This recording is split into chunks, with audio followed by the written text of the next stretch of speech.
Welcome back to another episode of Two-Headed Sportscast. I'm Jataivons Gibson with my colleague Ty Hoffman.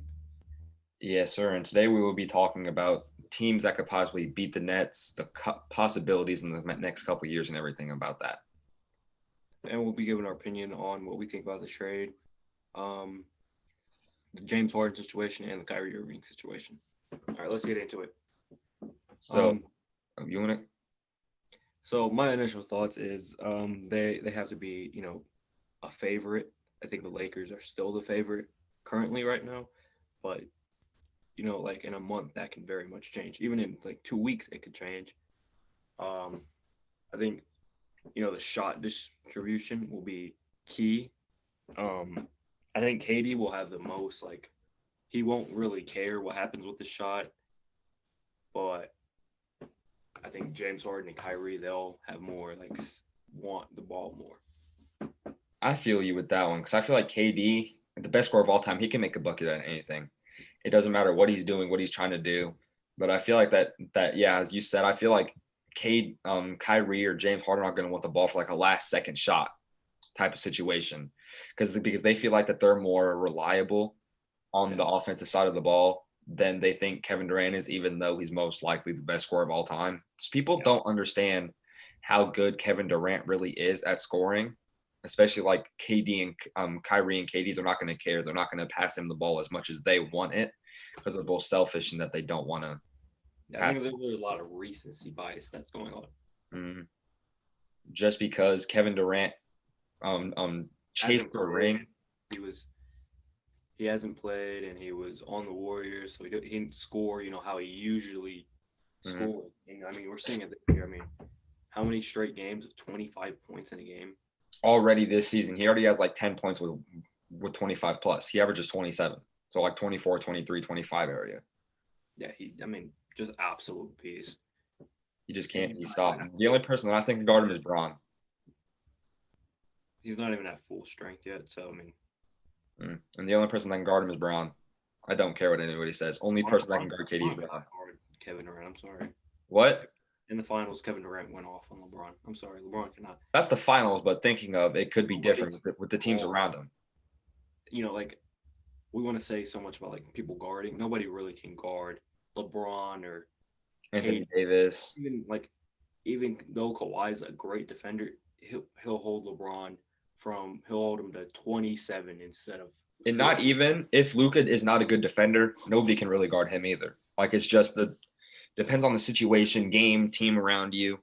It just really depends, like, who the defender is. Like, they'll hold him from like dropping 35, they'll hold him to like 27. I just feel like that they'll have a lot of Anthony Davis guarding Kevin Durant. Because I feel like Anthony Davis is a bigger body. He has a longer wingspan. And I feel like that they'll have LeBron on Harden and then Schroeder on Irving. I would love to see this team versus the Bucks. Yeah, I feel like that would be a good matchup because Eric Bledsoe, amazing point guard defender. Oh, they got Drew Holiday.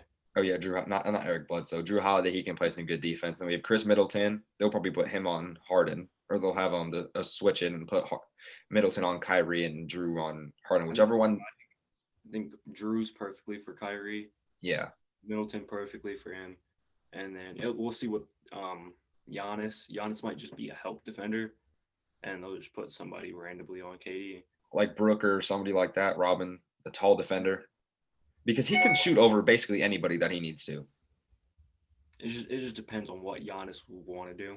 And Kevin Durant makes a shot out of nothing. Like, it doesn't matter. He can make a shot at anything. Yeah. But really, the Kyrie situation, I really think, that's interesting. Not really coming to practice. You stop complaining about him, partying at his sister's birthday. I really suspicious. I wouldn't be surprised if Kyrie gets traded. We'll talk about that in a different video. But he needs to stop complaining. He had KD, then he had two other perfect assets, Karis LeVert and Jarrett Allen, along with the three-point shooter Joe Harris. That could be a conference championship team if Kyrie were to play. But see, He was bitching about how he wants another third option. He doesn't want to play. He's not going to practice. He's going to clubs and COVID protocols. He needs to stop. He needs to stop complaining about that because that team alone with just KD and Kyrie would have been deadly enough. His big problem right now really is Steve Nash, and it's crazy to me because that's who you want. You wanted Steve Nash. You wanted to get rid of Kenny Atkinson, a guy who built the whole Nets culture. And built the team, built what's around him. And then you pushed him out of town. You pushed all the players that were on the team that made the playoffs. You pushed them out of town. And who played in the playoffs? Because Kyrie and KD didn't play in the playoffs. Now you have the coach you want and two players you want. What do you want to get rid of Joe Harris too? I mean, I really just don't understand what Kyrie's holding back. I don't think that they'll get rid of Joe Harris. I feel like he's a big asset for the future of their team. Like, I think Kyrie just needs to be on a bad team again for him to realize you're not a number one. You're a number two at best. To realize how good of a situation that he's in right now with Kevin Durant. But Kyrie, you're not a number one. This is no really shade at Kyrie, but like, you got to turn it back. But if you have Kevin Durant on a team, you're not a number one. If you have Harden on your team, you're not a number one. Kyrie will be the third scoring option on that team, with Kevin Durant being one and James Harden being two. But I feel like Kevin Durant will dish out the ball more to Kyrie because Kyrie's just going to start complaining if he does not get the ball. And that's what makes me mad about him. He just likes to complain if he doesn't get the ball, complain if he doesn't get his points, assists, rebounds, whatever he wants. He's kind of like Westbrook, but not in like a sense. Russell Westbrook, he will not play. Like, he will never not play. Yeah, he will never not play, but he wants his stat line. And that's kind of what Kyrie wants. Russell's the type, he wants the ball in the last couple seconds. Constantly. But he will run through a brick wall for anybody on that team. He doesn't care. That's what I like about Russ. He tries. He makes sure it's everything. All right, so now we're going to talk about teams that we think would be able to beat the Nets. I really think the Bucks and maybe the Heat. The Heat just have to get. You want to hear a hot take here? Do you want to hear a team that I think could beat this team? The Nuggets. True, but the Nuggets. It just depends. I think the Suns would have a good chance, but I also think KD, and James Harden. See now. Devin Booker's not the best defender in the league. See now. Imagine Michael Porter Jr. was fully developed. They would beat him 100%. Having a point guard who can guard Kyrie, having a small forward who can guard Harden, and having the center that can guard Kevin Durant or even help defense on him. That team, fully healthy and everything, would be able to beat the Nets. I think the Nets still win in a 7-game series. I feel like it would be 4-3, 100%. No, just off of how consistent Jokic is. At best, it would be a 4-2. At worst, it could be a sweep. I just don't. That team is not a great defensive team, especially with Jeremiah Grant. My two top teams that could beat them are the Clippers and the Lakers, both LA teams. Yeah. Kawhi, excellent defender. Pat Bev, excellent defender. Their team is just defense. Kawhi would be able to guard KD. All right, and that will be the end of the video. Thanks for listening. Like and subscribe, comment, share the video. Peace out. I'm your host, Jataivons Gibson, with my colleague, Ty Hoffman. We had a big trade that happened yesterday around, 4, 3, 4 around that time. I'm sure everybody knows it by now. James Harden is now a Brooklyn Net. Ty, what's your thoughts on it? For the long run, I don't like it for the Nets. For the Rockets, I like it for the long run. Yeah. But right now, best team in the NBA, championship is secured. I'm not even going to lie to you. Yeah, really, because what could happen is KD and James Harden could leave. And if that happens, that's horrible for the Nets. They're back in the situation they were 10 years ago. Mm-hmm. So the people that I think won the trade severely were the Rockets and the Cavs. Because the Cavs get a 22-year-old center, Jarrett Allen, who will develop better. Taurean Prince. The Rockets, and Taurean Prince. The Rockets get 8 first-round picks. They also get Victor Oladipo, who will help for 2-3 more years. He'll leave. Dante Exum and Karut. I still haven't found out how to say his name. But see, James Harden is only going to be in the league for like 4 to 5 more years. No. Yeah. He'll be till by the end of those draft picks. He'll be in the league. See, now these draft picks could turn in to somebody better than James Harden. Could, but you're taking Could. a big. Yeah, could. But it's not likely. What I'm saying is that you can get superstars out of these 8 picks just for one. And also getting Oladipo, 4 Caris LeVert, 4 more picks, great. I think the earlier ones, I mean, those won't really hold much value as long as James Harden, Kevin Durant stays. Mm-hmm. Who knows about Kyrie? But the 20 from like 2025 to 2027, those are the interesting ones because by then KD and James Harden will both be 36 and 35 in 2025. So they'll be by the end of their career, twilight of their career. So that really could just be interesting. Yeah, I just feel like the Rockets and the Cavs on this trade because Jarrett Allen's going to stay in the league for a decent amount of time from the way he's playing. Also with Colin Sexton, Darius Garland, Kevin Love, an old Kevin Love veteran, Andre Drummond. I feel like that would be an interesting team to watch. I feel like they can at least get an 8 seed and make a playoff run, but I don't think they'll go far. I feel like what the Cavs need to do now is just move on from Kevin Love and Andre Drummond. Yeah. I mean, get picks, get something for him, get a player, young player. Maybe get. Never mind, that wouldn't even make sense. I guess Buddy Hield, but I don't think that would really make. I don't think that makes sense because who would run the 3? Would they put Buddy or Garland at the 3? Because I don't think that Buddy Hield would want to come off the bench with that good of a team, though. I think the Pacers did good. I mean, Caris LeVert, I mean, he's not Victor Oladipo, but he's on a longer contract.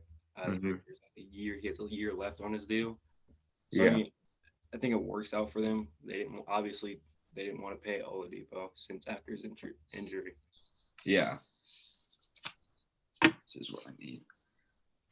Pacers are going to make a good playoff run. I can feel that now with Malcolm Brogdon, Sabonis, Warren if he comes back, LeVert. I feel like that they can make a decent playoff run. Miles Turner in the future because they're a decently young team too. Yeah. And then I have my own little sheet on why I think the Rockets will basically, not the Rockets, the Nets will win it all. Let me go to that. Why it will work. So first, Harden, he passes the ball. People say he doesn't. He does pass the ball. So in 2016 through 17, the top 5 players averaging besides Harden were Eric Gordon, Lou Will, Clint Capela, Trevor Ariza, and Ryan Anderson. That's not a great team. It's not a good team.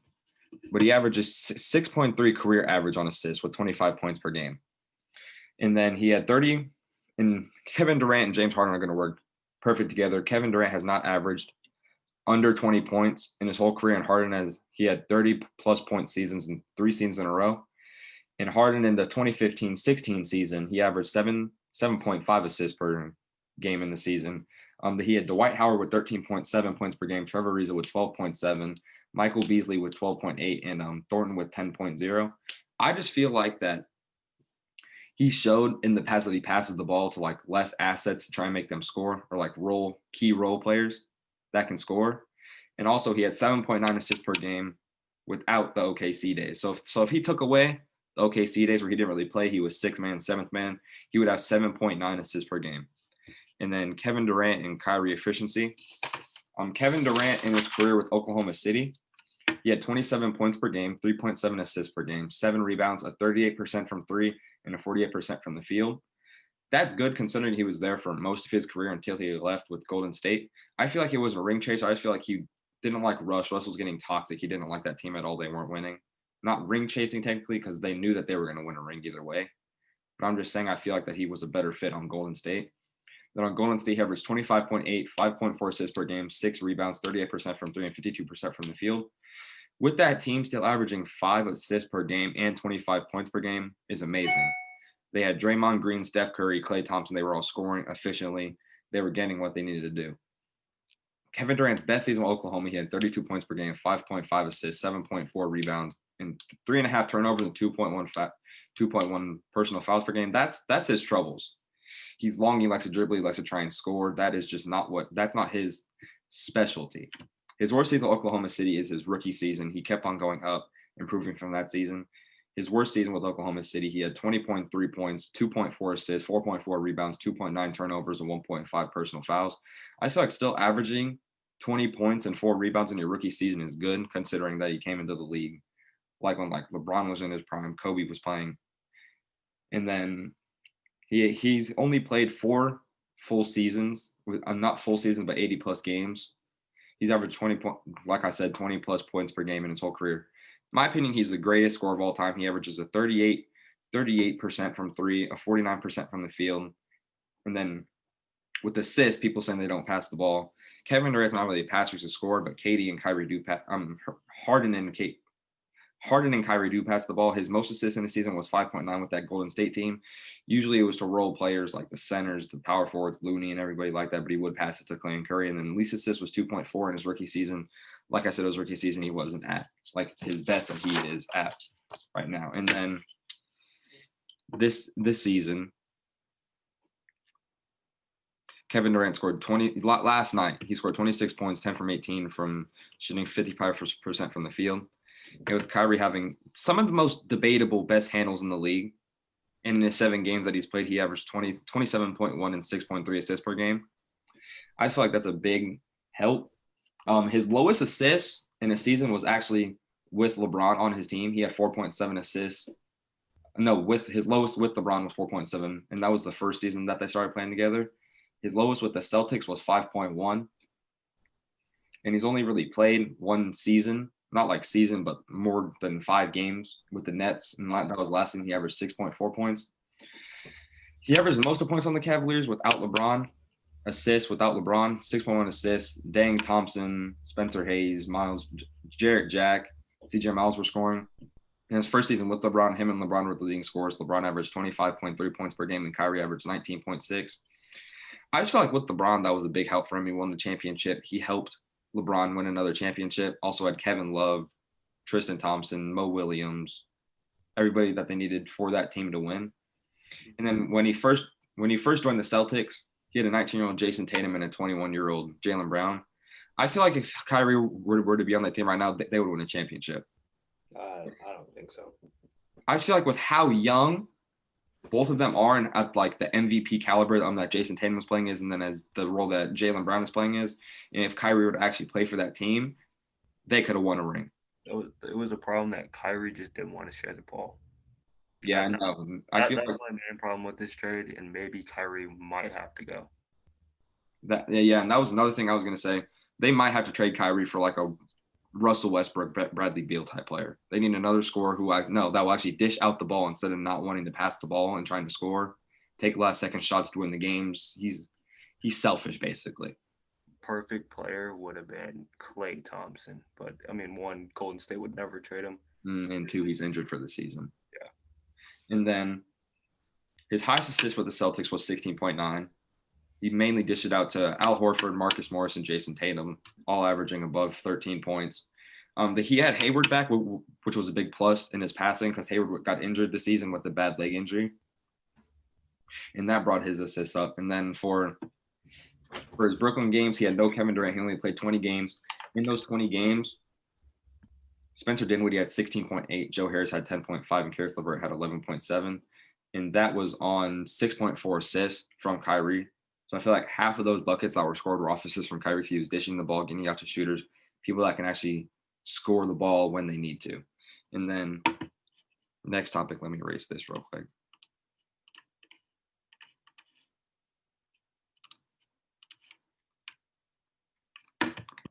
Next, I need to scroll.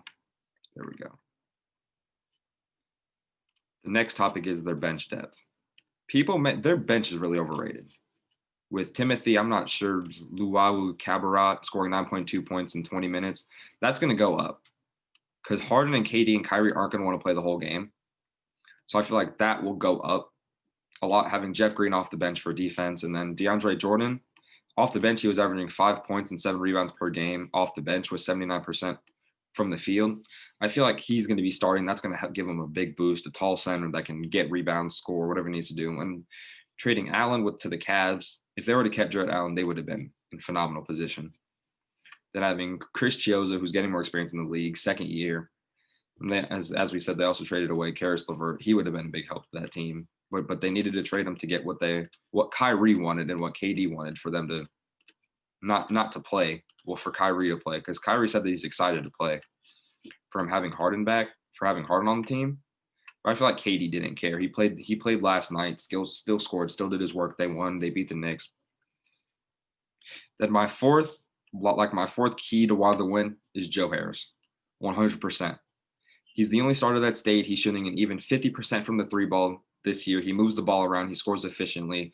And we know Kyrie, KD, and Harden will score beyond the arc that he can. But I feel like it says, I feel like Joe Harris will have the highest 3-point percentage and the most threes taken, just because I feel like Kyrie, KD, and Harden will have to see that Joe Harris and other players can make shots and that they want to drive more and try and draw fouls and then kick it out when they need to. Jataivon, do you have anything to add? No, I think you hit all the points on the stats, really. Mm-hmm. And then what else was it?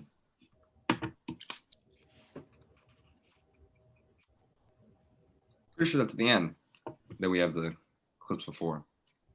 But all right, that was all our big overview stats. I'll post the stats in the description if you guys want to read them for every player. And yeah, so that was the video. I hope you liked it. I hope you enjoyed it. If you like it, leave a like and subscribe, and peace.